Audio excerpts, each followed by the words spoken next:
Tonight, Bill Craig defends his Sunday school. Children die all the time, every day. Thomas loves his neighbours. So I'm just gonna dispossess them of their home by slaughtering all of the inhabitants. And I offer essential life advice. Don't give a rabbi access to the nuclear button. Why, hello, my fellow apes. And welcome back to LowFruit, where we have new guest, Thomas's knees. Yeah, Thomas's knees. How you doing, buddy? You good? I mean, well, last time I was sinking into the couch, so I figured this time, You know what? It's time you reveal your actual height. So, you know, not many people Yeah, know his this, feet are but- actually going through the sofa onto the floor right now. Honestly, there's some YouTubers that you meet in real life, and they just do not look like they look on camera. And this guy is actually 7'2". I thought we were gonna go the other angle where I was 4 feet. I'm not making On shit up, stilts. dude. What do you think? Yeah. Anywho, today we've got a doozy. It's What have we William got for Lane us? Craig. Oh, Low Bar no, Bill not himself. Low Bar Bill. How can we do Low Bar Bill if he's up there? Well, here, check this out. What the? What is Everything that begins to exist has a cause. Get out. The universe began to exist. Oh, Oh, he's coming down. oh, that's number 2. Where's number 3? Well, they didn't have cushions, so I've got this, which is ribbed for my pleasure. Ugh. Right, now the camera's had a good full view of your arse, we Yep. can continue. I'm just going to stop it immediately there. That intro is way too epic for the channel. Why is that continued? So wait. Why do you feel attacked by his intro? What's going on? Oh, I don't feel attacked by it. It's just rather epic for a very boring person. It's also like an oxymoron as well. It's like, and it says like reasonable faith. He's like married bachelor. Well, they've got to build you up before they let you down. Mm-hmm. Why does this look like it's from the 80s? I actually have no idea when this is from. This is just it's on because his... most of the Christian audience are in the 80s. Okay, they're back in the good old days. They just repost old content like it's new. Yeah. Recycle old arguments. Who would post? Who new else would content do if such it's a new? thing? Yeah. Like, oh my god, that's terrible. Now, I have not in any way ever said that God has commanded or could command genocide. That's an unsympathetic misrepresentation of what I said. Right. Straight from the beginning, go yourself. Deuteronomy has direct commands. He has also said that God can do it because he's God. Right. He just basically, he doesn't like the word genocide being used. Oh no, it's one of those. Yeah, it's one of those ones. It's like, listen, it's It's not slavery. Yeah, it's not slavery. It's super duper lovely indentured servitude. It's not genocide, it's just slaughter every male, woman, and child, except for the ones who haven't known a man and keep them for yourselves. It's not genocide. It's a special operation. There's a loophole. Do you know how it's not genocide?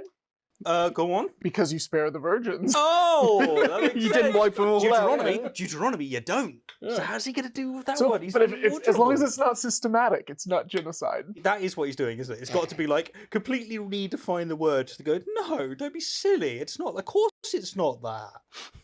No. He's like this super famous Christian apologist. They've got all the money in the world. Can you please make your lower thirds actually so that your text fits in the box? Just a personal graphic designer thing. I'm just saying, you know, Carol. What I was dealing with are these narratives in the Hebrew Bible concerning God's commands to Israel to go into the land of Canaan, or the modern-day land of Palestine. And slaughter them all. Pretty much. To be fair, the ones that were like in a close enough proximity, you could go there and go, listen, like the Mongols, we get to go here and go, become our slaves, or we wipe you out. We're humble, we're lovely, we're really good people. But to everyone that was of a sufficient distance, everyone that was of a closer distance, we just killed them. All of them. Wiped them out completely in a not so genocide way, right? There's one tribe in the Bible that apparently, like one city that tricked the Israelites into basically convincing them that, oh yeah, we're your allies, we're coming to your aid. And they tricked them, and the Israelites didn't realize that they were one of the tribes that they were supposed to wipe out until it was too late. And so, if I'm remembering correctly, you get to the end of it's Deuteronomy, I believe, where it says, and they wiped out this tribe and this tribe and this tribe and this tribe, except for these people here who pulled the wool over their eyes. So if you're cunning and sly and do this whole workaround, and then you basically become slaves of the invaders. How terribly Greek. And to drive out the Canaanite clans or tribes that were inhabiting the land. Drive them out to where? Well, that's one thing. Exactly. But also, to remove an entire group of peoples from a land Yeah. is still genocide. Yeah, and also, yeah, hopefully he goes into the split of what it says. It says some of them just go there and drive them out to some extent, but to others it's like, no, go there and kill them all. That's not. He doesn't want to is touch this that one, does Is this a he? metaphor for drive out? Like, So I've actually had this debate in the past where I've had Christians come forward and say, well, the Hebrew word actually is harem, which is like, well, technically it could be to banish, it could be that they're off limits to you or whatever, or it could be execute, but we're not going to like really focus on that. But you look at the context in every single other verse around there, and it's like, you will slaughter them, we'll wipe out every male, woman, and child, put them to the sword, and you take that, and then it's like, okay, now all of a sudden harem starts to look like the boundaries of what it could be are shrinking and shrinking the more that you read. And so it's a little disingenuous to say that it's just banishing or driving out. I think you're being really nice. I'm not gonna be. Okay. It's just bullshit. It's just bullshit. But they have to bend over backwards. It's like, it isn't like mental gymnastics. You know what? I kind of understand that. No, fuck no. Like, what are you doing? Like, Well, it's scholars the same don't with do the it. whole slavery thing, isn't it? Yeah. Is the word emet? Or something Yeah, like yeah, that? yeah. Or what? For slavery. Oh, for slavery. Yeah. Oh. And they'll say, oh, well, in these contexts, that you'll see him written after, he's signing off a letter to a king saying, your servant. It's like, yeah, that's totally the same content.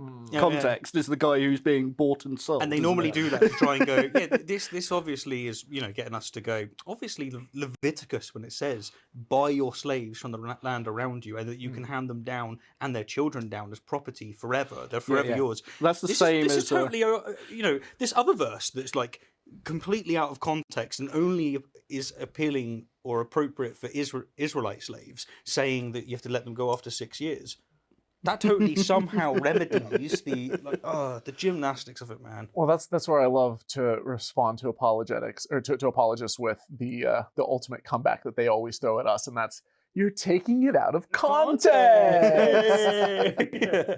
In the Hebrew Bible, God commands Israelites to go in there and to slaughter any of the Canaanites that oppose them, whether man, woman, or child, they are to be exterminated. I don't think it specifically says if they oppose them. No. It's not well, unless you say if they don't agree to become slaves. No, it doesn't. So To some of them it says straight. if I remember correctly, because there's multiple accounts. Mm-hmm. If I remember correctly, there's one where it says slaughter all who oppose you. But then there's also some that say go in and just wipe them from the land and cleanse the land and drive out all those in the... Sure, but I'm also go up to another city and try to take it over.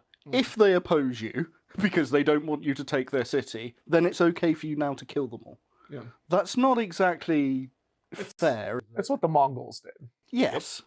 But it's not what you would expect from an all-loving, forgiving God. Because he's almost framing it, obviously I haven't watched on from here, he's almost framing it at the moment that, oh, it was their opposition that caused them to be killed because they were fighting back. It's like, well, yeah, they didn't want their home taken from them. And he is completely painting this with rose-tinted glasses. I actually think it's worth getting the verses up. Okay. So weird. And you know what the Canaanites' great, horrible crime that they did was, oh no, they were living in the land that God gave to the Israelites. Eventually. So here's the exact verse. When the Lord your God brings you into the land you're entering to possess it, and drives out before you the many nations, the Hittites, Girgashites, Amorites, Canaanites, Perizzites, Hivites, and Jebusites, 7 nations larger and stronger than you. And when the Lord your God has delivered them over to you and you have defeated them, then you must destroy them totally. Make no treaty with them and show them no mercy. You must destroy all the peoples the Lord your God gives over to you. Do not look on them with pity and do not serve their gods, for for that will be a snare to you. But be assured today that the Lord your God is the one who goes across ahead of you like a devouring fire. He will destroy them. He will subdue them before you, and you will drive them out and annihilate them quickly, as the Lord has promised you. However, there's a but. Ooh. In the cities of the nations the Lord your God is giving you as an inheritance, do not leave alive anything that breathes. Oh, maybe that was a however to something else, because that's basically the same thing. It's like, however. So, genocide. However, genocide. However, and just to conclude, completely destroy the Hittites, Amorites, Canaanites, Perizzites, Hivites, and Jebusites, as the Lord commanded. Oh, completely destroy, just end off. Like, it's not if they resist you or just So just this destroy is them all. God's going to give you all these kingdoms, kill everyone. And do you know what really Not genocide, though. really annoys me?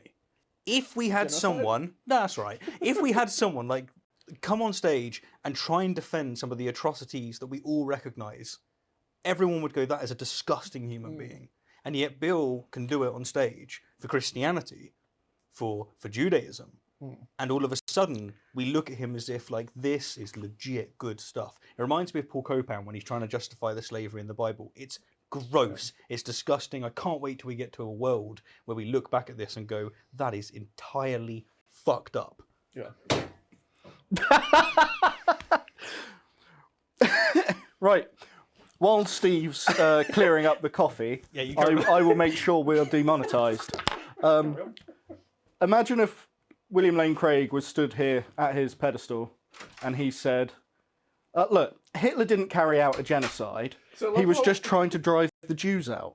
I love how we're not going to cut Steve leaving, because, then we've already used our editor to do one cut this video, and we can only afford so much editing time. So you're just going to leave that in. Now, anybody who takes the Bible to be historical has got to wrestle with these difficult texts. Whether they're historically accurate or not, you've still got God commanding genocide. Yeah, that's true. Well, and there's a lot of Christians who would say that certain verses in the Bible are allegorical, but then they would still argue that the Bible, that the God of the Bible is a moral God. But what's the allegory of go and slaughter those around you? And then the specification of the Hittites. Yeah. Like, sorry, what part of the analogy is that? And when you are successful in war, eliminate them completely. This depends. Are we talking gold level mental gymnastics, or are we talking silver or bronze level mental gymnastics apologetics? Yeah, that's true. I'd like to hear the different. What's bronze and what's gold? We'll go for. It's sin. That's the way that they defend it. They say that this is a metaphor for sin, and it's about driving out the sin in your life. The problem is that for most of history, they've actually believed it to be a real thing. But then what you're doing today, you're like, no, it ain't. But real. then the allegory of that is the foreigner is the sinful one. So get rid of foreign thoughts. Basically, it's a grand metaphor for don't masturbate. The question is, how could a God who is all loving, all good, and all holy issue such commands? He couldn't. That's the deal. That's the answer. Unless you That's the redefine answer. it. Yeah. It's like, how could an all-loving God commit genocide? He couldn't. Couldn't. It's not a thing. But watch, I'd be willing to place money that right now William Lane Craig is going to now give a different answer. Could an all-loving God condemn people to burn for eternity? Couldn't. Utterly gross. Exactly. And why would he do so? Is there some kind of internal inconsistency here? Well, just before he goes on, I think it's it's not an inconsistency in a Bible. It's the inconsistency in how the Christians have interpreted it. They've tacked on this all-loving God thing that would never really existed in there. Yeah, but they like to make up their own shit. I mean, like. Well, that's what I mean. They've made it up. Yeah, but they've even made up that somehow it's just a single god. If you actually read the damn thing, it's like, no, there's a lot of gods. There's a lot of gods. I mean, you've got some cracking videos on that. We just promoted your channel for real. Oh, well, we still haven't mentioned it. Cut it. It's shit. Don't send them there. It's Kool-Aid Holy. Link below. The crazy thing is, even the God of the Bible, if you read through the Old Testament, it's very, very clear. If you read it, either the Dead Sea Scrolls, you go back to the original Hebrew, you start looking at these passages, and it's very obvious if you know the first thing about the Canaanite mythology and stuff and the various pantheons of the Canaanite deities, it's very clear that they were not monotheistic. At the very least, they were monolatristic or henotheistic, where they believed in multiple gods, but there was a hierarchy. You have references to the divine council. You have references to God competing with other gods of Egypt. To basically, there's Psalms where he establishes his place above the other gods. There's all of this Tell me stuff. if I'm wrong. Does God not have a wife at some point as well? There is among the archaeological finds, as well as among the like Ugaritic texts and stuff, Yahweh had a consort or a wife, Asherah.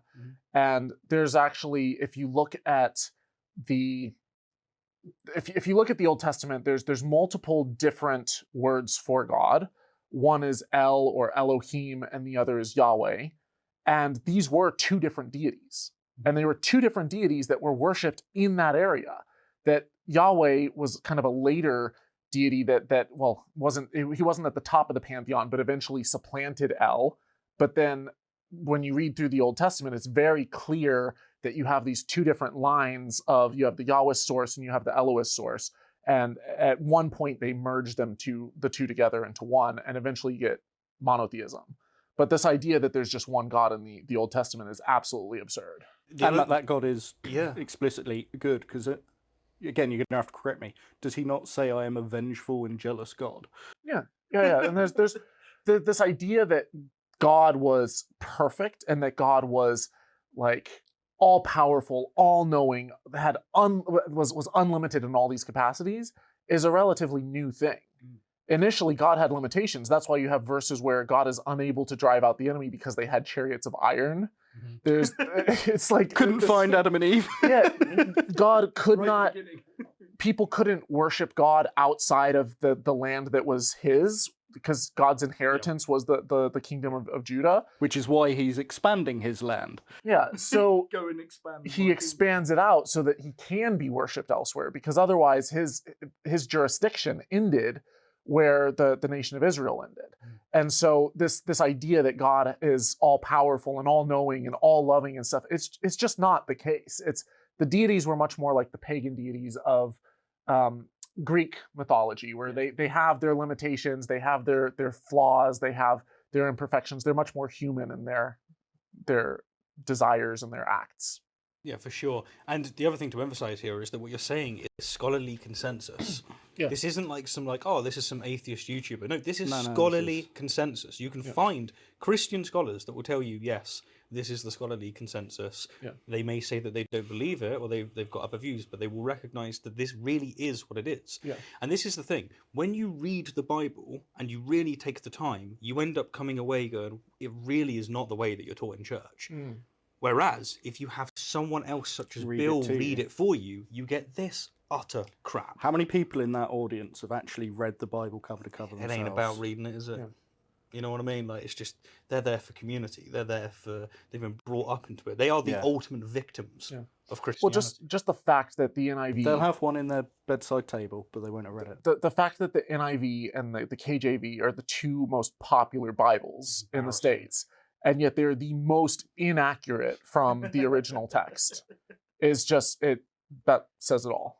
And what I argued was that when you look into these in the context of the narrative, you find that God held his people Israel in Egypt for 400 years before bringing them into the land of Canaan. I'm sorry, what does this do? I think he's trying God to kept bring them up- in Egypt, and therefore it was okay when they came back to kill everyone else around them. What's the How excuse could here? a loving God allow genocide? Well, first, the loving God enslaves his own people who he loves very much for 400 years. You're not helping yourself, Bill. Important soul building, you know? The other thing... I think, Now I think that what he's you've doing here- suffered, you can show what it's like for everyone else to suffer. Yeah. So go and do it. I think what he's doing is he's trying to bring in... He's being asked, how is it that an all-powerful, all-loving God can command this? And what he's basically saying is that what you're looking for is a temporal solution. Or he would, as he would put it, temporal, because I think that's the American way of saying it, right? He's looking for a temporal solution. So all of a sudden, it's like, listen, if God did it, it's bad. But if he did it after 400 years to their ancestors, it's okay now. You mean descendants? Sorry, yeah, their ancestors, yeah, to their descendants, it's all of a sudden So okay. it's okay if I commit genocide as long as I procrastinate? Yeah, but imagine it. What do you see here? You get like Moses like walks into like some nearby village, picks up a baby and smashes its head against a rock, and you go, bro, what the hell? And he goes, you've had 400 years. But You had 400 years to sort the shit out. again, we told you that we want the land. This is what I've said about this is God encouraging vengeance of like the worst degree. But they're not even taking vengeance out on the Egyptians. It's the people that were in the other land. In fact, the people that they are invading were subjects of Egypt for hundreds of years. The Egyptians were in the land of Canaan. This entire territory was an Egyptian vassal state. They were also under Egyptian slavery, and then the Israelites come out and they go, nope. This would be like coming out of the Britain coming out of the Second World War and going, fuck that Germany. Right, it's time for us to bomb France. He said, the iniquity of the Canaanites is not yet complete. These people were not yet so debauched, so reprobate, that God would judge them. Wait, so rather than coming down and being like, you know what, Canaanites, I'm going to give you a second chance. I'm going to teach you. I'm going to do this. No, I'm just going to sit by and wait, and I'm going to keep my people in slavery. Yep. And I can't release my own people from slavery until you guys get like and then I'm going to open the floodgates and just Well, the floodgates is an accurate thing to say. Why is it that every time things goes wrong for God, he just ends it all with murder? He's like the worst. Right. You know what he They're is? not worshipping me again. You know Kill what he them. is? Right. He's that one guy that everyone's played at chess, where like he could be beating you, but because you take his queen, he's like, no, I've had enough now. Like that's it, game over. I'm starting and then again. throws a grenade at you. And then throws a grenade at you. Yeah. A completely metaphorical grenade, of course, not real. Why is God's solution to every problem kill it? even his own son. Me, why have you forsaken me? Nope, you should know my ways by now. I'm surprised I don't know myself better. Know thyself. Even I fell for it. I've carried out genocide dozens of times. It's not working. Right, what else can I do? Because they're still bad people. Suicide! So he held his people in abeyance until the iniquity of these Canaanite tribes was so pronounced, they were so vile and so evil that God finally used Israel as his means of bringing judgment. Right, and again, I'm just going to put in this one. Just because your neighbours suck does not give you the right to go in and kill them. Also, what's worse than genocide? They were so evil that the solution was something just as evil. They were so evil that the only solution was to also murder the babies and the animals. Yeah. It's just such a tall order. I mean, on the one hand, I kind of do respect when like an apologist tries to have a go at this, because what a stupid thing! What an insane! I just want them to concede. God is not good. That's all they got to do. But no, because it's a creed, because it's accepted, it's a doctrine. They're just like, no, we cannot give that one up. Cannot give that one up. We need to keep it. And basically, although they got upset with skeptics for exercising basic skepticism, they will demand the utmost skepticism in order to be able to maintain any of the views that they have towards all of these problems, such as the problem of evil. They go, it's possible that it's for the best, that the dinosaurs existed before us and then was totally taken out. It's possible, therefore we should run with that skepticism. I mean, to be fair, he's actually coming up with more of an answer here. He's like, I've got it. Here it is. It's so easy. Just sit there and go, look, God's offering you the carrot or the stick. The carrot is heaven, the stick is genocide, and then eternal hellfire. Yeah, call it what it is. That ain't free will, bro.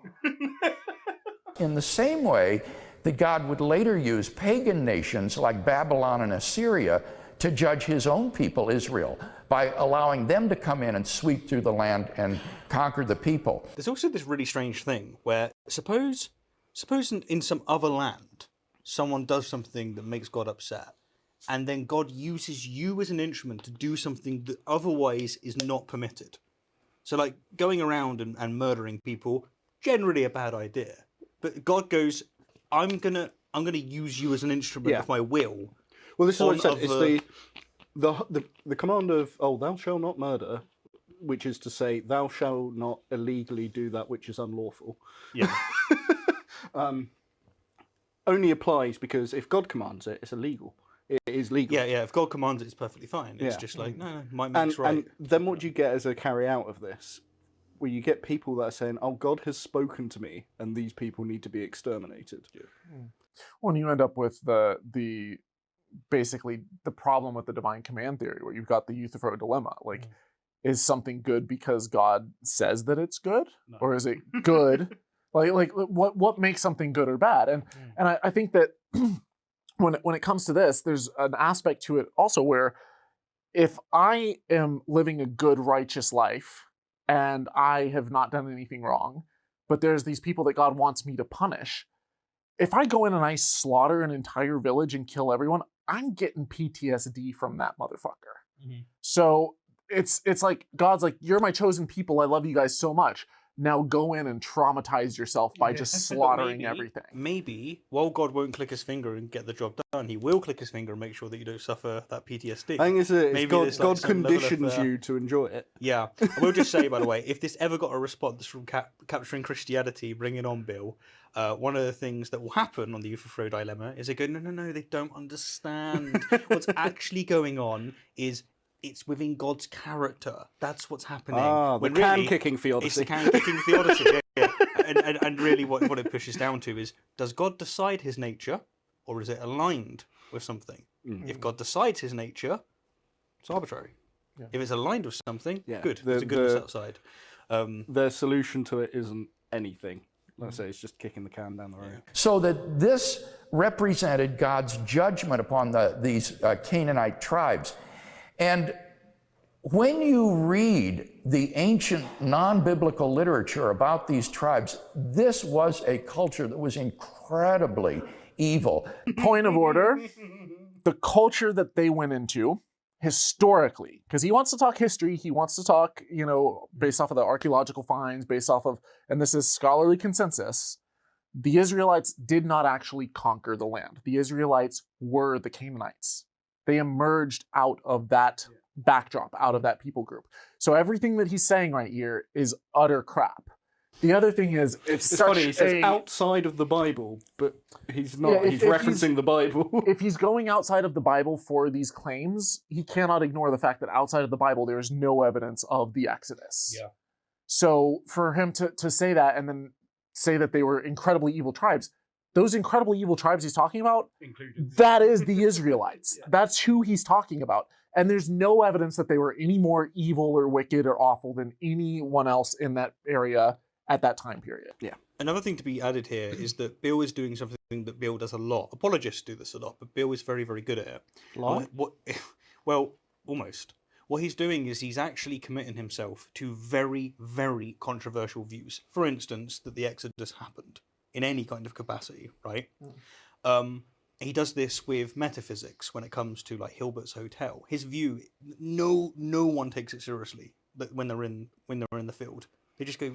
Even like Peter van Inwagen recently made a statement about Bill's arguments are embarrassing, right? But the way that he delivers the content, it gives you the impression that this is the consensus, that this is a well-supported view, and this is a perfectly valid move that doesn't require at least a caveat of going, look, this is my view, it's actually not the scholarly consensus at all, it's actually very controversial, but follow me.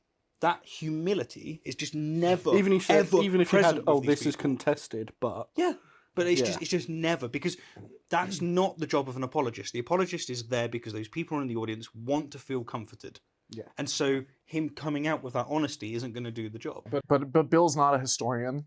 He's not an archaeologist. And when he talks about those topics, it's one thing, like, I don't think you have to be a historian to talk on those issues. But if you're going to make such blatant claims with such confidence, and you're not sticking to the scholarly consensus, you better have a damn good reason to back it up. Clay Jones has written an article on this in Philosophia Christi, in which he looks at some of these ancient texts and the sort of the bestiality and human sacrifice and the mockery of God. Can I just point out that this is the exact same rhetoric you get now about like the immigrants in America with they're killing and eating the cats. They're eating the dogs. It's the same idea. Also, there's very little evidence that there was human sacrifice at this time period going on in that area. But that doesn't matter. And Who cares about evidence? What evidence there is like there's some stuff with the Phoenicians potentially, but not with the rest of like these tribes. And also there's verses in the Bible that talk about basically God allowing and then condoning human sacrifice with Jephthah's daughter.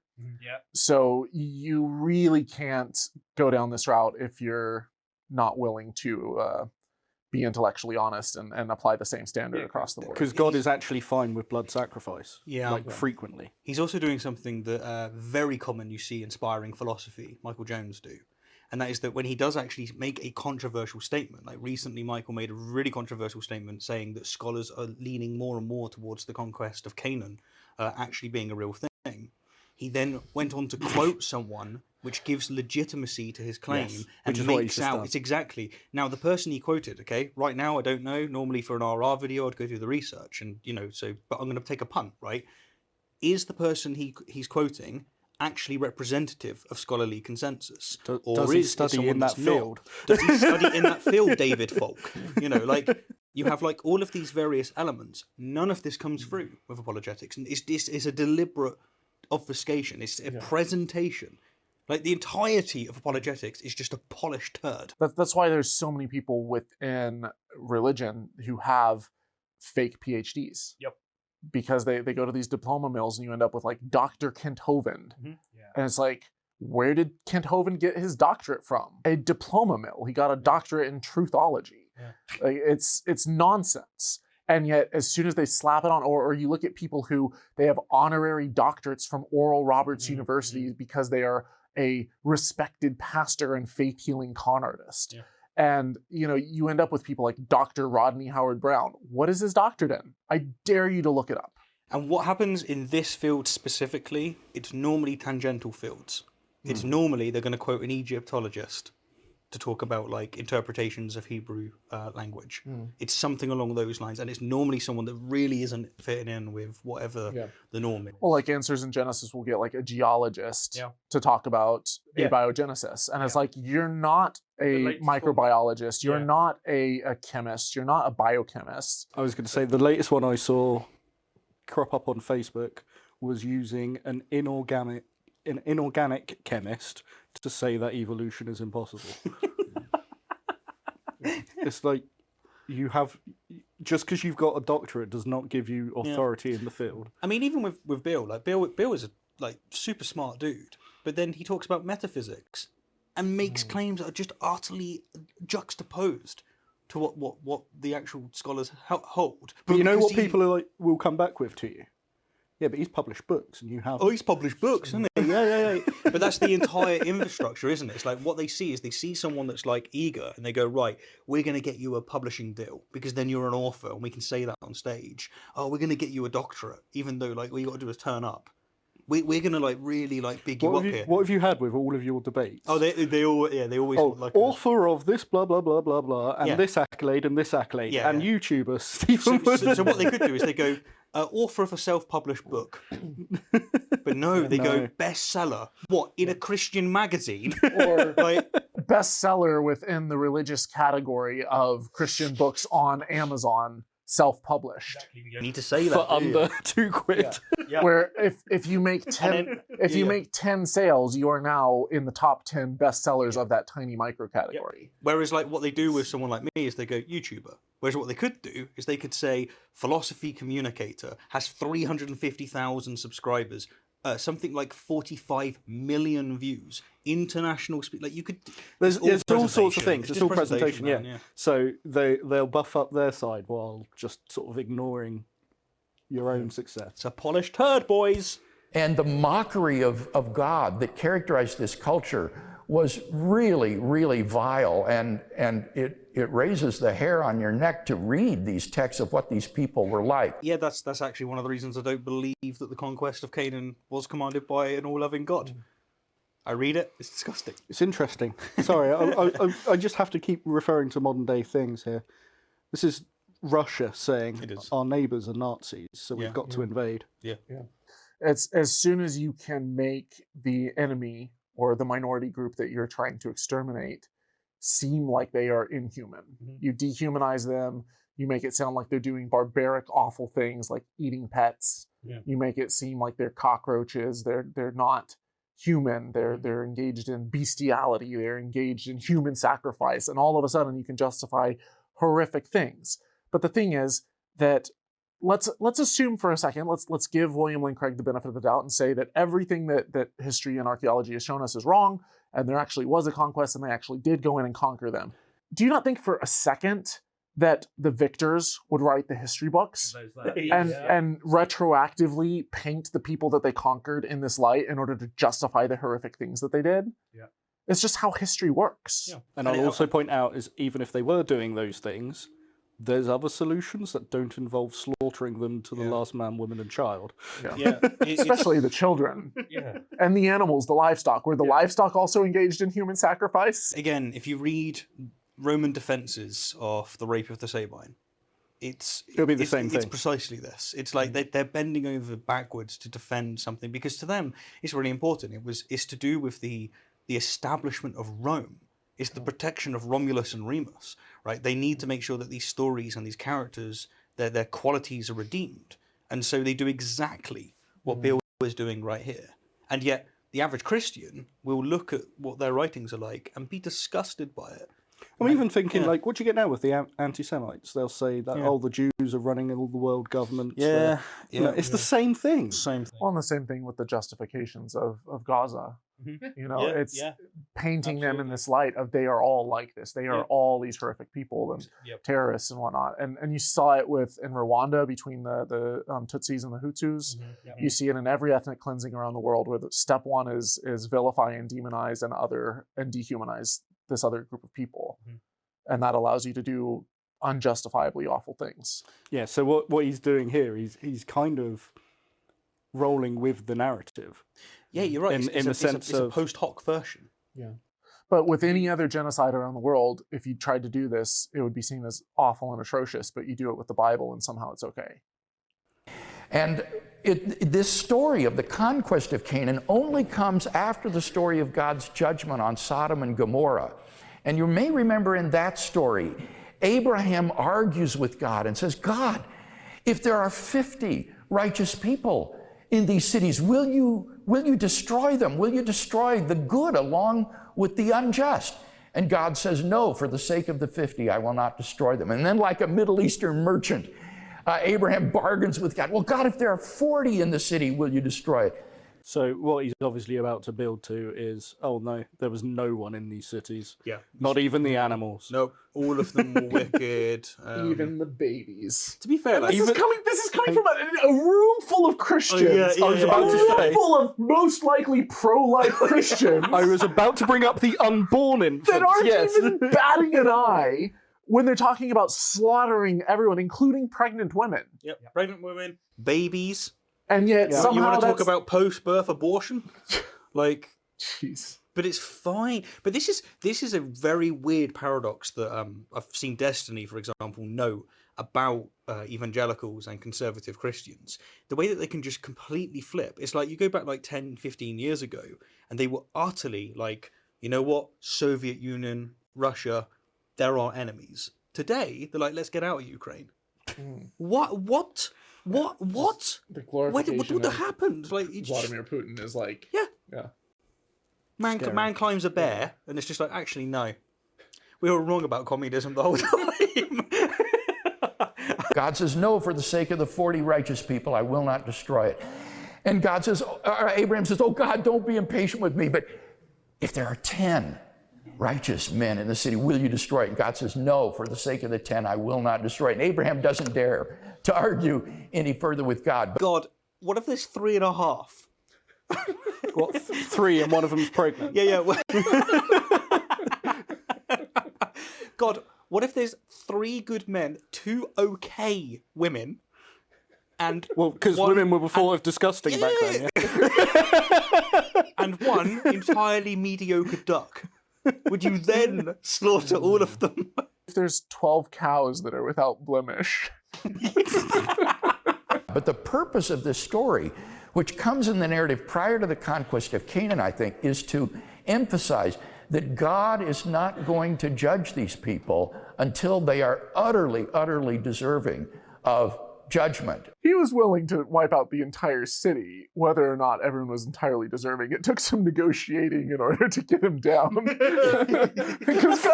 if there's 10 people, I won't Because nuke. God doesn't actually know better. He needs Abraham to come along and be like, well, God, have you thought about this? And well, 10 is still a lot of people. And God's like, oh man, I hadn't thought about that. If there's 10, I guess that is people.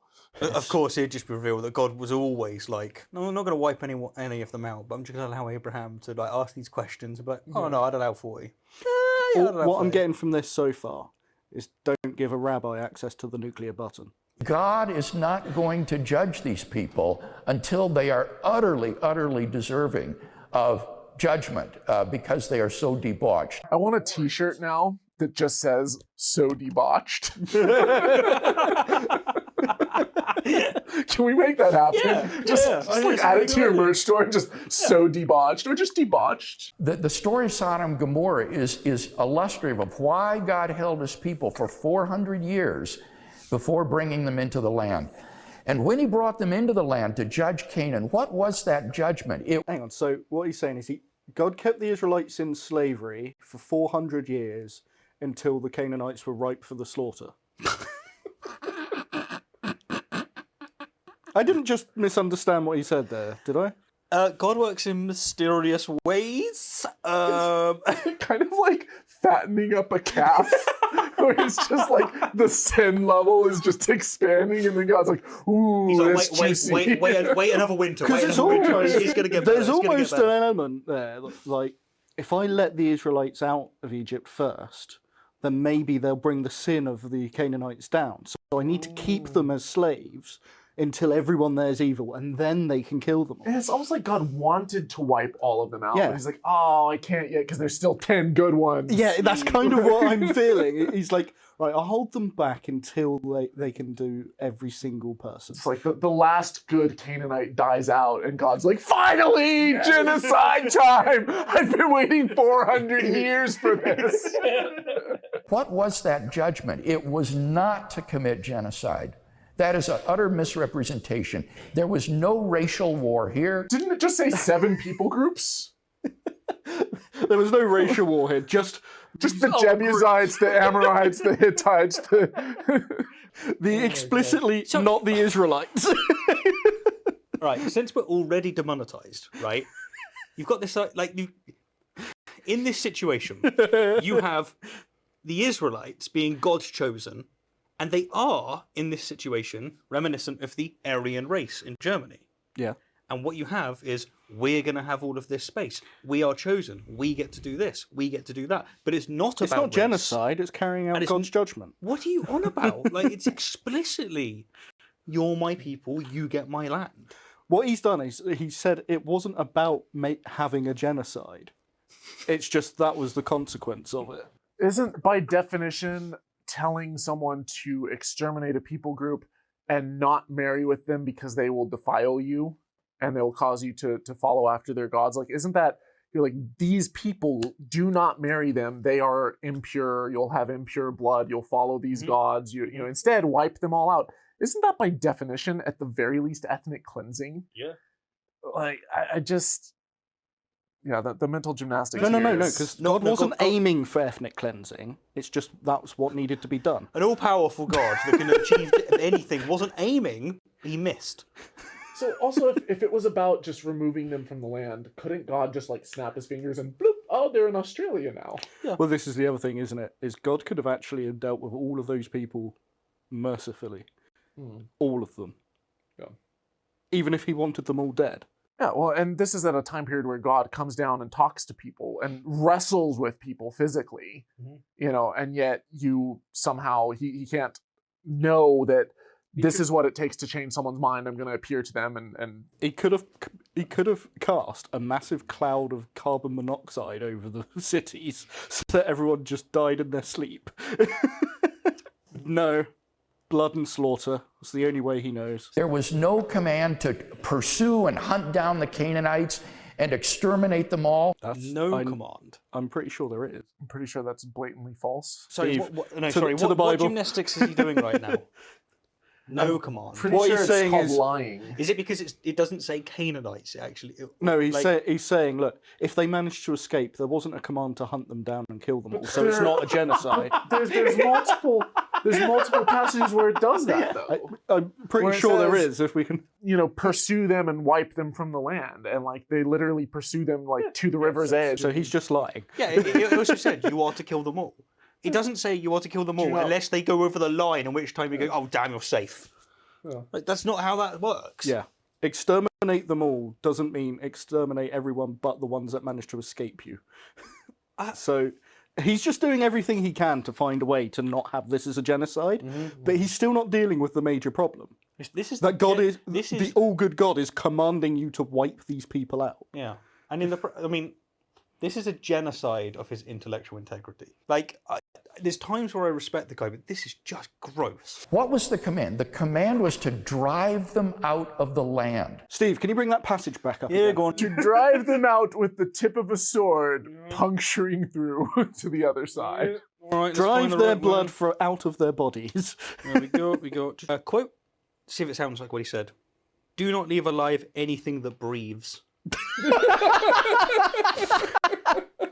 Drive out the air from the land. Do not leave alive anything that breathes. Ah, that's a metaphor for. So it looks like the big Do problem you know what? Oh, sorry, go on. is he's a fucking liar. The thing is that whenever the verses are on his side, he actually will read those verses out because he has a stronger scriptural reliance.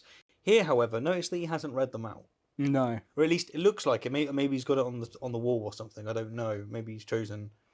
I don't know. But certainly, I've not seen it from what I'm seeing out of this video that he published. So, in 1 Samuel 15:3, it says, and I quote, "Now go and smite Amalek and utterly destroy all they have, and spare them not, but slay both man and woman, infant and suckling, ox and sheep, camel and ass." Just drive them out. I mean, yeah, are you not reading just it, drive them Thomas? out. Spare them not. But no, God didn't say to kill them all. No, yeah. Well, that's according to the KJV. Let's go for a different Okay, version. so let's pop down to they quite like the new got the- international version. well, we've got the ESV. Now go and strike Amalek and devote to destruction all that they have. Do not spare them, but kill both man and woman, child and infant, ox and sheep, camel and donkey. I love how they depends on I what love you how mean they by kill. distinguish. They had to distinguish. Kill the children, but also the infants. Gotta explicitly put that in there. Yeah. Come on, there's got to be a version of here that doesn't say to kill everyone. Okay. Let's Come look. on, we can do this. Okay, maybe the message will give us a shot. Okay. Let's try the message. Samuel said to Saul, "Oh wait, this is later." Okay, Oh. but this No, is that'll do it. That'll do it. If we Okay. read something else, the audience won't care. Okay, God, It's still in there. Put everything connected with Amalek under a holy ban and no exceptions. This is to be total destruction. Men and women, children and infants. Yeah, so it's still kill everyone.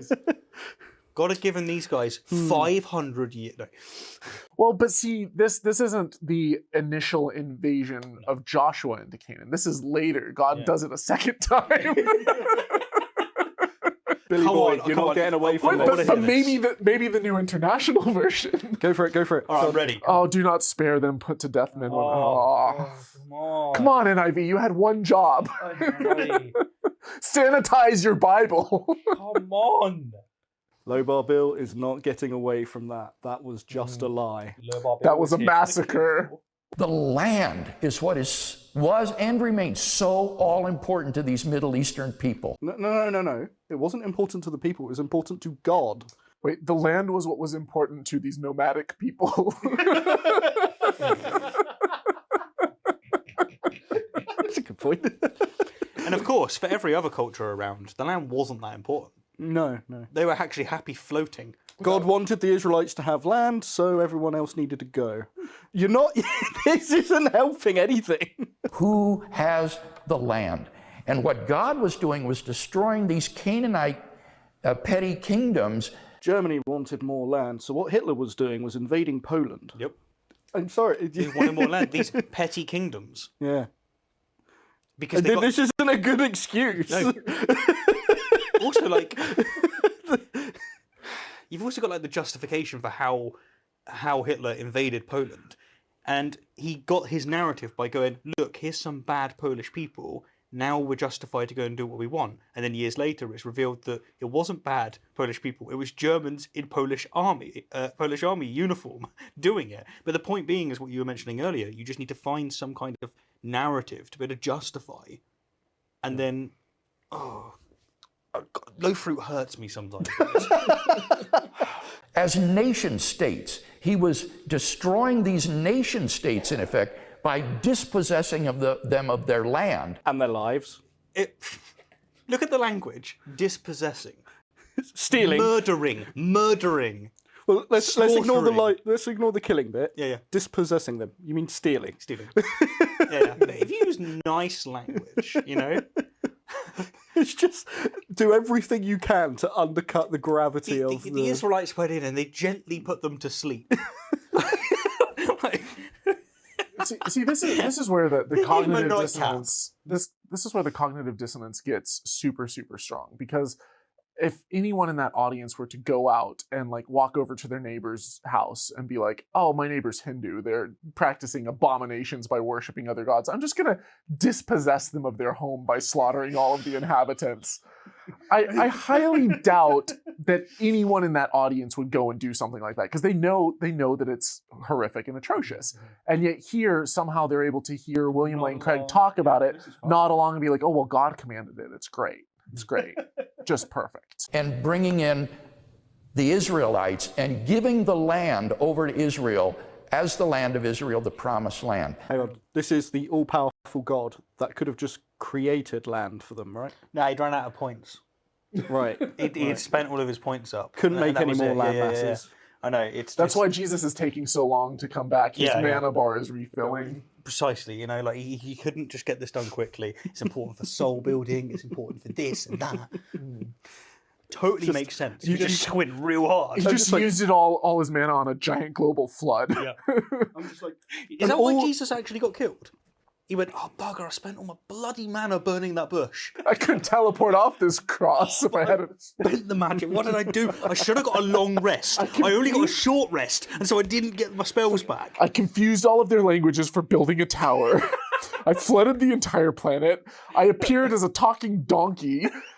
I parted a sea for a bunch of people to go through, and like, man, no. I Do just you didn't remember think the this other through. thing? Remember when that guy said, "Please stop being bullied by 42 children"? So he sent 2 bears to maul them to death. That was a really good move. Well, and just like Summon fake the creatures. all-powerful, all-benevolent being has the choice to locate his chosen people to a new land that he's created specifically for them, or get them to slaughter all the villages and cities around them so that they can take what's left. This is God. He just like point and then just like new land emerges. And That's what I'm saying. Yeah. He could have done that. He is the all-powerful, all-benevolent being, but instead he commands them to kill in order to get them their land. Yeah. He works It in makes mysterious no ways. sense. Mysterious ways, mate. Yeah, Mysterious. He would have been able to save the Canaanites if he had a prophet that was willing to like survive in the belly of a fish for 3 days, but Jonah hadn't been born yet, so like he had to. And if these Canaanite tribes had simply fled before the advancing armies of Israel, no one would have been killed. What did it say again? Was it? If everyone in Ukraine had just left, Yeah. no one would have been killed.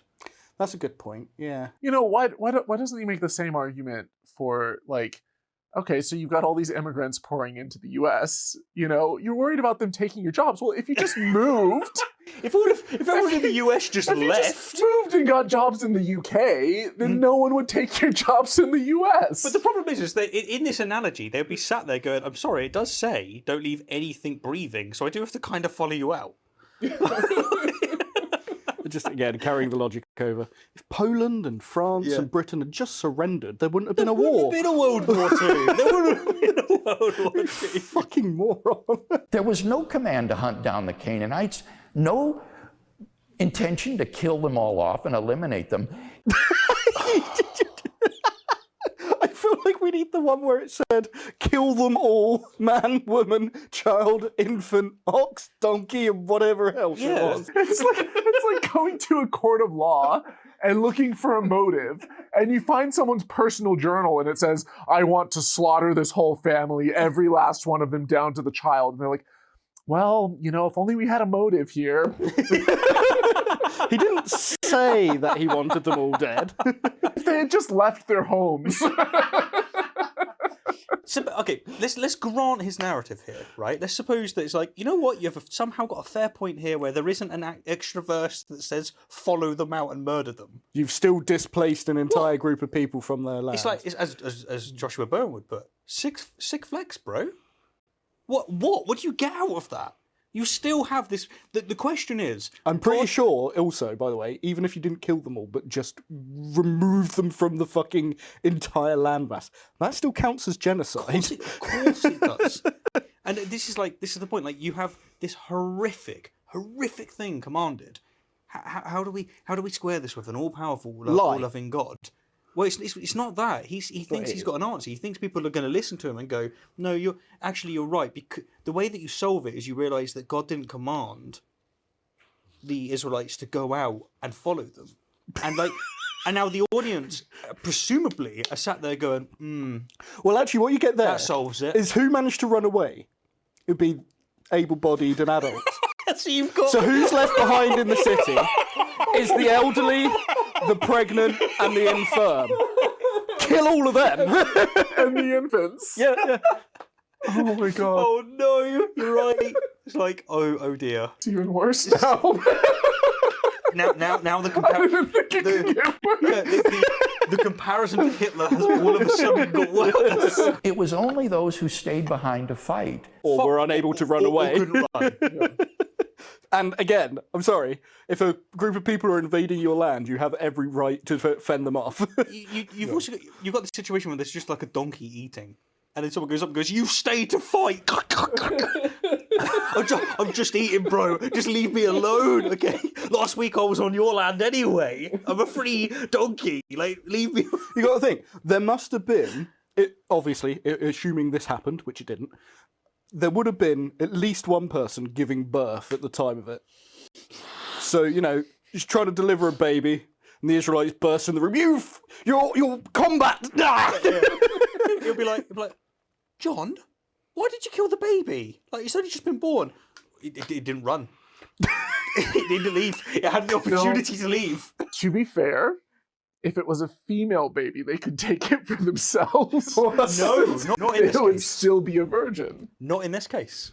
Not in the quotes in Deuteronomy. No, because it said down to even the infant. Yeah, you're thinking of another genocide in the Bible. Next genocide. Yes, there's another one in the Bible where they say, kill all the men, kill all the little boys, because boys are bad, but you can take all of the women that haven't lied with a man.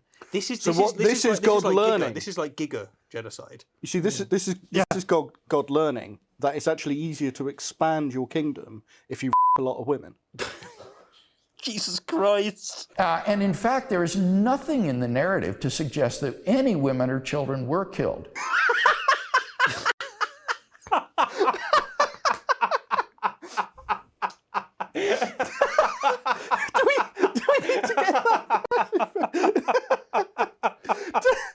Do the Christians watching this not realise that he is just lying? Do Christians not read their Bibles? Oh, he did say that they probably haven't. It specifies kill everyone. We keep There's no pausing signs. like every 2 seconds because that's all it takes for him to utter another lie. Kill everything that breathes, especially those donkeys and the cows and rah. But they There's no weren't sign. saying- yeah. There's no sign that any women were killed. What he is lucky with is there is no evidence that anyone was killed because it didn't happen. Yeah, maybe he's actually right in detail. There is no narrative whatsoever that says that anybody other than combatants were killed in this cleansing of the land. And we really don't know how many. The ethnic cleansing of the land. The ethnic cleansing of the land. Cleansing the land of what? I'm pretty sure it's the blood of the Canaanites. Only the And men, the Jebusites and the Hivites and the- only those that were in combat, apparently. Only What those verse that is he pulling stayed that out of? behind. I don't know. His ass 316. Ass 316. Ass 316, that's it. You see, the word, the Hebrew word for combatant is the same as the Hebrew word for infant. And you've just got to read the context. Oh, it makes sense now. Yeah, that's true. Actually were killed. This was apparently a gradual sort of dispossessing of the land that these tribes occupied. Cleansing, dispossessing, like, fuck you. Like, fuck you, man. So the question is then, well, how could a God who is all holy and just and loving command such a thing? As we said earlier, we couldn't. Even your watered down. Surely there's someone. Surely there's at least one person in that entire auditorium who's sitting there going, like, surely, if there's any hope for humanity, there's one person in that audience that's thinking that. And if there isn't, then maybe God is up in heaven going, well, if there was just one holy person in this auditorium, I would spare them. And William Lane Craig is down there going, God, instead of 40, just 10. And I think you can make sense of this through a divine command morality, which says, Right, so we've got lots of things to say on divine command theory. It's not simply, morality. If God commanded it, God commanded it. Yeah. This is what we're going to hear now. God is good because God is good, and if God says it's good, it's good. It's What within we've his had nature, so it can only be a good thing. is blah, all blah, the blah. excuses and watering down. Is it like, oh, it wasn't hunt them all down and kill them all. It wasn't genocide. It wasn't that. But if God commanded it, it would have been fine anyway. And what's especially sad here is that even if we grant his grotesque envisionment of what this is, where it's built on absolutely nothing, it's entirely controversial, he still is going to fail this hurdle. As Alex O'Connor has put it before, if you're going to move the goalpost, you can't still miss. And the sad thing is that this has real world consequences because you end up with people who, there was a case of a woman that she thought that God was coming back in like 2011 or something, or whenever this happened, and she thought that God was telling her to spare her children from the rapture and to kill her kids, and she did. And because she thought God was telling her to do it, she thought that made it okay. And that's the horrific truth that comes with, or the horrific side effect that comes with divine command theory, where you think that something is good simply because it's commanded by God, because God is good by definition according to this framework. And it just shows that morality doesn't come from God. It doesn't come from the Bible or from this belief that religion causes otherwise good people to do absolutely horrific things. our moral duties are constituted by God's commands, so that when he issues commands to us, these become our moral duties. So Yeah, he's talking out both sides of his mouth here. On the one hand, he's trying to say that it's not as bad as what it looks like, and on the other hand, on the other side, he's trying to say it is as bad as it looks He's just like, trying to throw but what he it's can but that'll it's stick. okay, it's fine, this is a perfectly legit thing.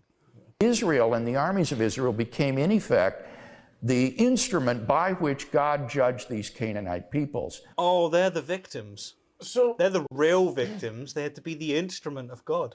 So first he's saying that they didn't actually wipe them out and slaughter them. They just fled or whatever. But now he's saying actually they were so evil that the Israelites were the instruments. The instruments to do what?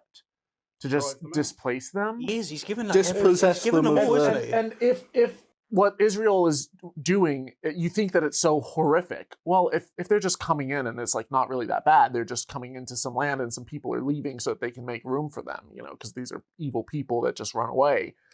But if it was actually as horrible as the Bible says, then, well, it's actually okay because God said to do it. You're right about what you said earlier, Steve. What he needed to do is say, look, none of this actually happened. It's all metaphor for driving sin from yourself. That was his better defence, even though it's awful. It's terrible. But it's so much better than the other 5 he's presented. Well, it's more historically accurate, too. The adults deserved the judgment that they received if they stayed behind. Now, the more difficult problem is the children. How could God command that the children be killed? You said a minute ago he didn't. Yeah, but remember he's doing this little scatter shot of like every defence at once. He's got it. He said a minute ago, God never commanded them to kill everyone. And now he's saying, how can God command you? Yeah. Pick a lane. I guess what he's saying really then, if you want to, he could be saying that there's no signs that any of it happened, and then he's saying, but still, God did command it, and we have that problem to deal with. So maybe God was super smart, and so he knew that they wouldn't be there when they turned up anyway. It was a bit like when he said, to Abraham, go kill your child, knowing full well that he wasn't going to let him do it anyway. It was a test. Yeah, God would never let anyone kill their own son. No. Now, the more difficult problem is the children. How could God command that the children be killed because these are innocent? And I think what I would want to say there is that God has the right to give and take life as he sees fit. Children die all the time, every day. No. Why? No. I'm not willing to even grant that. Even with a... The thing is, right, it's like your parents give you life, and yet no one would say they now have the ability to take that from you. But, and yet what symmetry breaker can he present where all of a sudden it's okay for him to do it? But also, if this is your position, why did you bother with the rest of this? Yeah, it was completely pointless. You could have just got up on stage and went, God can do whatever he wants. Yeah. That's finished. That's what this is. Why bother doing all of this attempt to water everything down if you then eventually come with, well, God can take lives whenever he pleases. And that is where that's landed. Forgetting that, God can take lives, doesn't how he takes lives matter? Yeah. Like I said, he could have peacefully let them all die in their sleep. Could have found them. It's got to be by the fucking sword.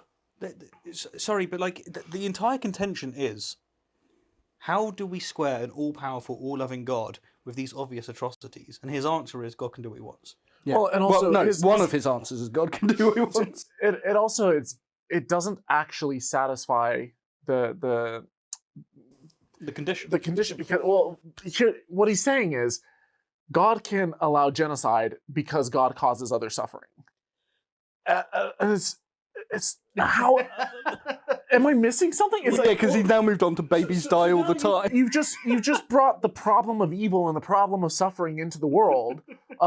Well, God created such an atrocious, horrific world where people die and suffer all the time, so why not?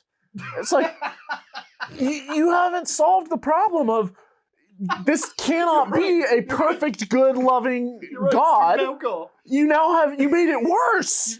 You made it worse. People die from diseases, so why not just kill them? that is what you've got out of him now.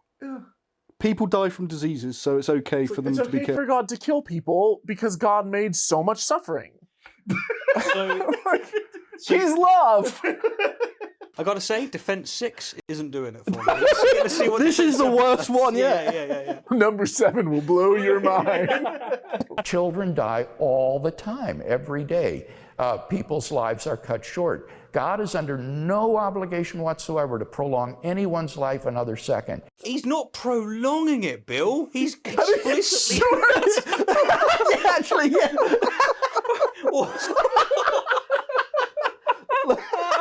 It's like,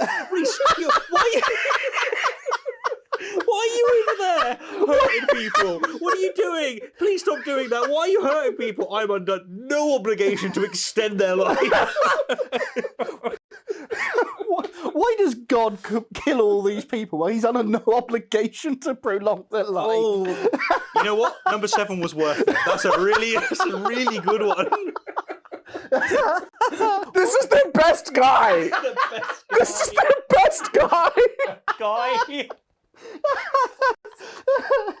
There's got to be someone in the audience going, they're bringing the big guns, and like his mum and his dad's next to them nodding on, and he's just going, what the fuck? But you know what?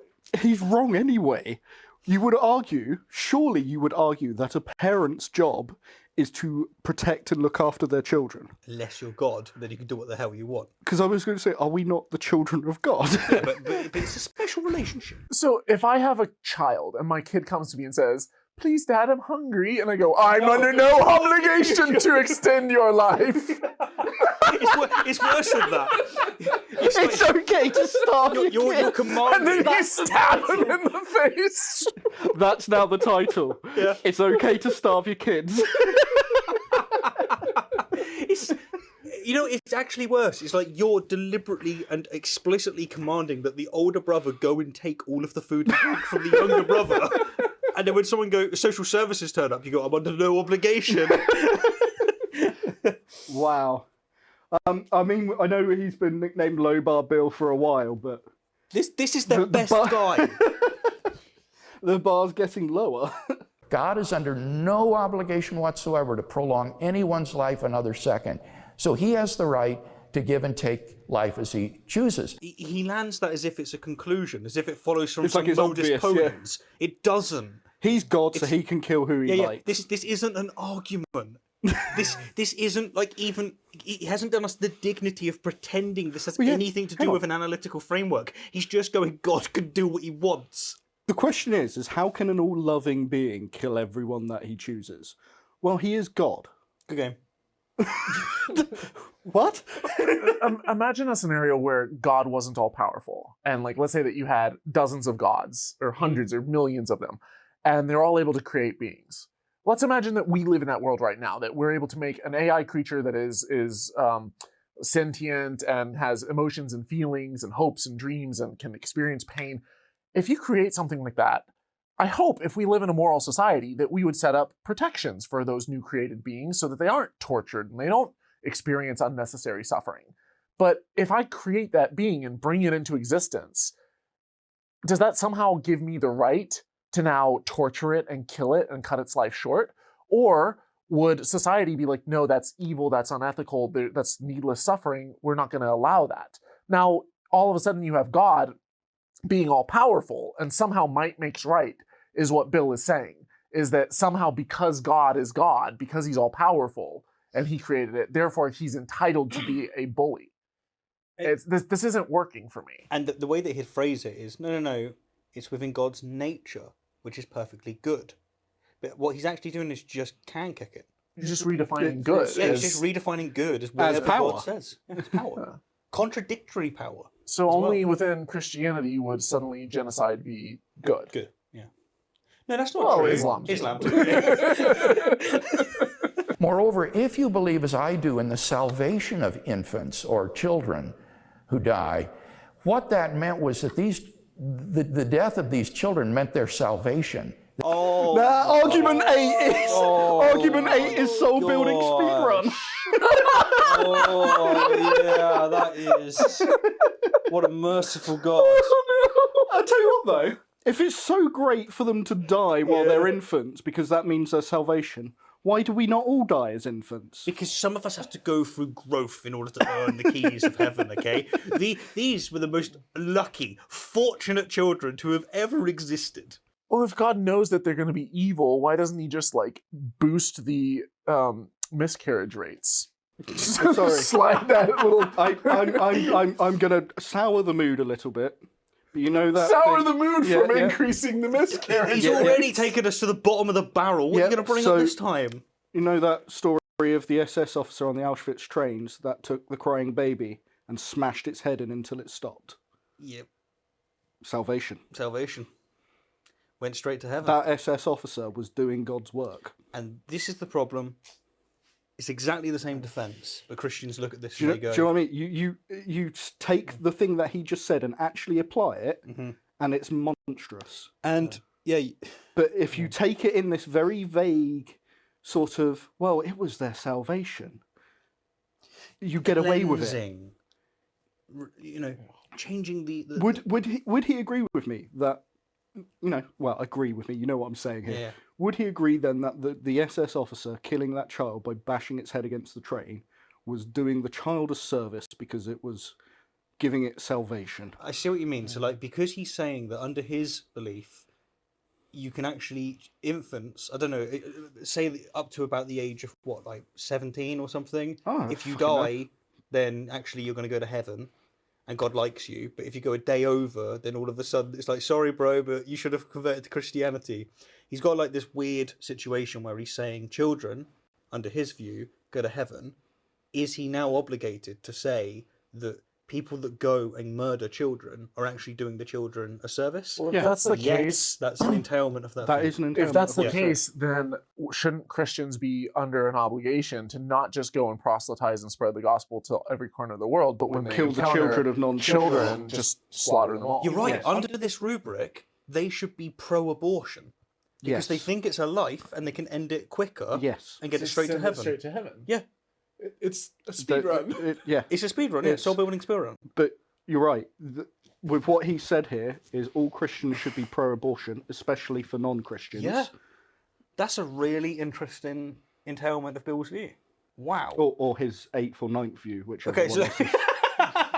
They were the recipients of an infinite good as a result of their earthly phase of life being terminated. this is beyond gross. Just this is This- because I've now got that image in my head while he's saying this, and I'm just it's kind of horrific. It's like when he says that they're now going to be the recipients of infinite good. Well, if God has demonstrated what good is under this rubric, then like doesn't mean anything. it's sort of like, if you love me this bad, don't show me what hate looks like. Or if Ooh. it's Yeah, and also, if God can command genocide and all of a sudden it's good because God is in God's right, it means God can send these babies to hell, and And that would it's still good. be the It's best still reward good. for him. It's still the best thing. the ain't no hate like Christian love. This is beyond. It's gross. This is And it's gotten more disgusting as we've gone on. this really is one of those situations where if we keep growing as a society, as a culture, we will look back at this and just be flabbergasted. Look back at this, I'm already flabbergasted. It's not going to take me 20 years to suddenly realize that the things he's saying are horrific. We went from watering down genocide to it's okay to kill babies because it gets them to heaven faster. The problem is that people look at this from a naturalistic perspective and think life ends at the grave. But in fact, this was the salvation of these children and would be far better for them than continuing to be raised, say, in this reprobate Canaanite culture. How many children have you killed, Craig? What? Why aren't the you going out there and killing kids? fuck? Why don't you go to a What? pregnancy ward and put a bullet in all the fucking children? Because, well, you'd be doing them all a favour and sending them to heaven. Why don't you live by what you preach? What idea have you got? Oh, we're definitely demonetized now.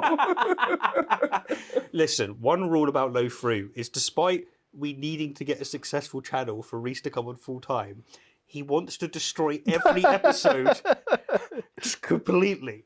You mean I'm not getting paid for this? Not a chance. So I don't think God wronged anybody in commanding this to be done. He didn't wrong the adults. He didn't even wrong the Canaanites in this situation. All those people that were exterminated by the Israelites, no wrong was done to them. The Israelites kept in slavery for 400 years so that No he could wrong was wait, done to them. wait for the Canaanites to fester in their evilness enough. No wrong was done there. No.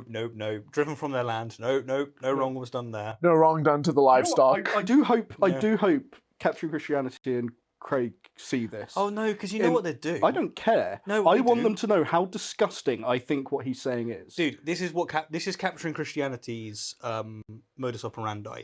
He'll go through it. Oh, it'd he'll take pick a out couple of- things which yeah, are you're completely out right. of context. He'll only have like those soul parts. Even if I've actually given the other parts, he'll only play those bits to Bill. Bill will apparently have watched this content when he hasn't. Yeah, you're or right, if he you're right. has, it's even worse. And then he'll reply as if like I hadn't already made a statement about it. Well, Any you jokes see, that we've made, he'll go like, the thing "That's that their real Stephen thing." Woodford Yeah, I know. doesn't understand about Christianity is that God is actually merciful. Actually, what I But said there, the Cameron, benefit we get from that is, well, we've already shown that he's a liar here, but we also get to show that they're liars. Oh, yeah, in do that you remember the situation. last time they did it? They just exposed it all.